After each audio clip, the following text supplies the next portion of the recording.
Do Hare Krishnas have any evidence at all for their gods? Nope, and they don't even try. But they will issue threats to those who don't believe. Because, religion is harmless. So let's go take a look.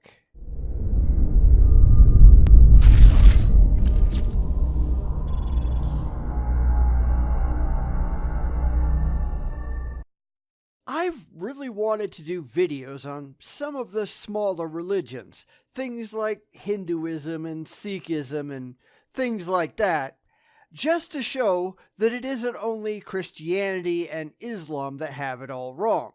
It's all religions. But most of these religions, they really don't operate in English, which, coincidentally, is a problem I've been having doing a lot of Islamic videos as well. Therefore, unless people want to read a lot of subtitles, it's really not that easy.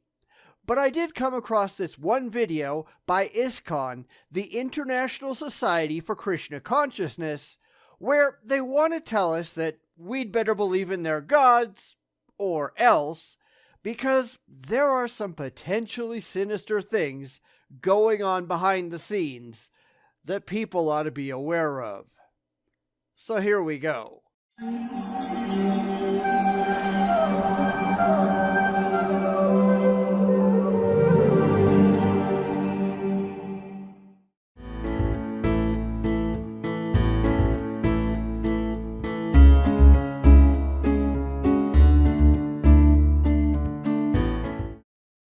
honestly, why should I?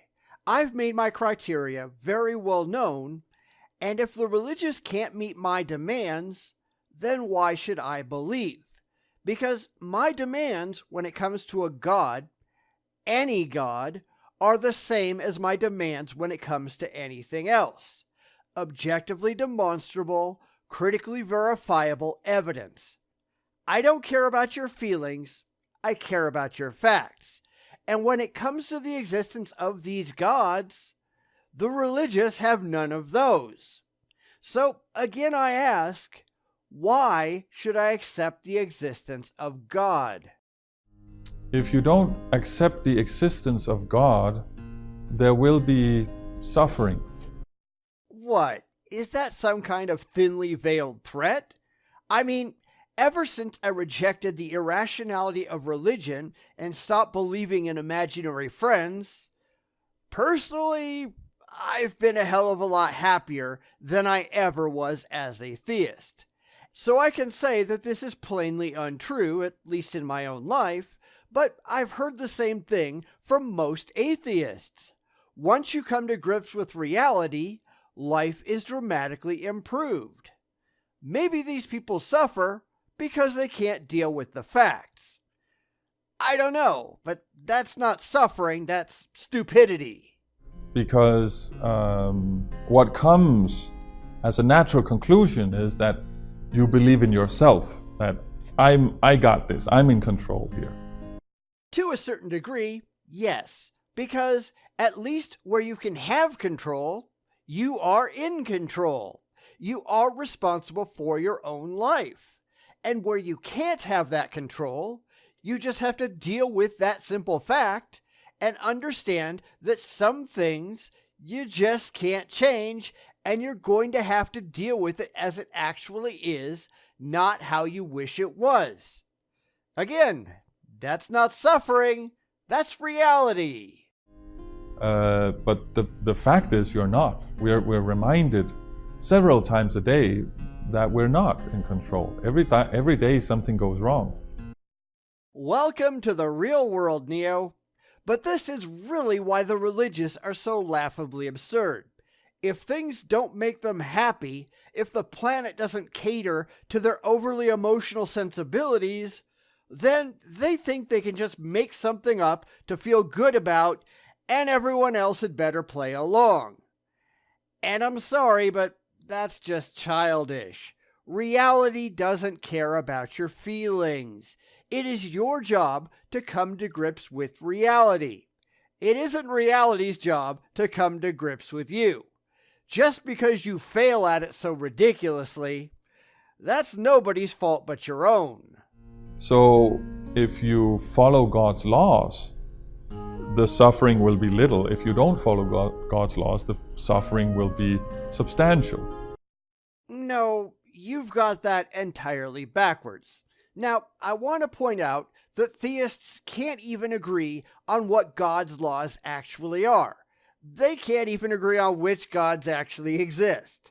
Every group out there has their own set of laws that they think that some god has commanded, but they can't back it up, and this tends to start conflicts. And Hare Krishnas are not immune to this. In fact, the founder of the Hare Krishna movement, and I'll put his name up on the screen because I would just butcher it, but he was very outspoken, saying that the state must stamp out all things that his theology doesn't like. He wanted a theocracy. He wanted forced religious practice. He wanted government thought control. He wanted to force people to give half of their income to the church. He wanted the government to force all girls to be married by the age of 16. He wanted a planetary religious dictatorship. And those are his words. And no way in hell.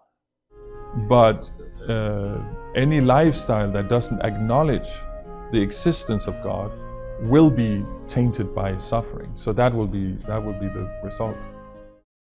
Yeah, if you guys get what you want, where you can force everyone to follow your ridiculous religion at the point of a gun, of course, suffering will be the result. But it's suffering you are causing in the name of your religion. And this is not at all uncommon. The religious tend to want theocracies where they're in charge and can make everyone else do what they want. They can't convince the majority to do their bidding, therefore it has to come by force. Now, people don't think of the Hare Krishnas like this very often, but the aforementioned Swami said at a press conference in Dallas, Texas on July 28, 1975, so dictatorship is good, provided the dictator is highly qualified spiritually, meaning him or one of his cronies, someone the Hare Krishnas approve of. Even the fundamentalist Christians don't want this level of extreme governmental control. And that's really why I wanted to look at a video by the Hare Krishnas. They're hard to find outside of one or two groups, and a lot of their videos are not presented in English, so like a lot of these smaller religious beliefs, it's pretty difficult to examine by an English-speaking audience. But that doesn't make them any less dangerous. Granted, they will never have the political or social power to put any of their ideas into practice. They won't ever become dictators of the planet and force everyone to follow their beliefs. But that's ultimately their stated goal, and people need to be aware of it. These are not nice people.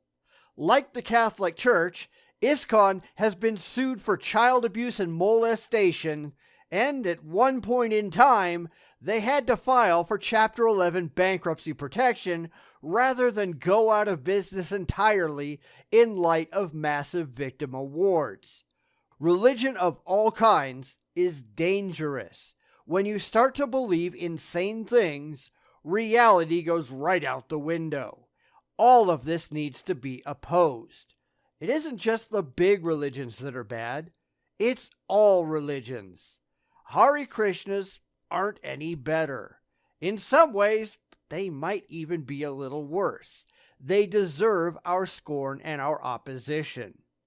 Humanity has to be better than this. Bum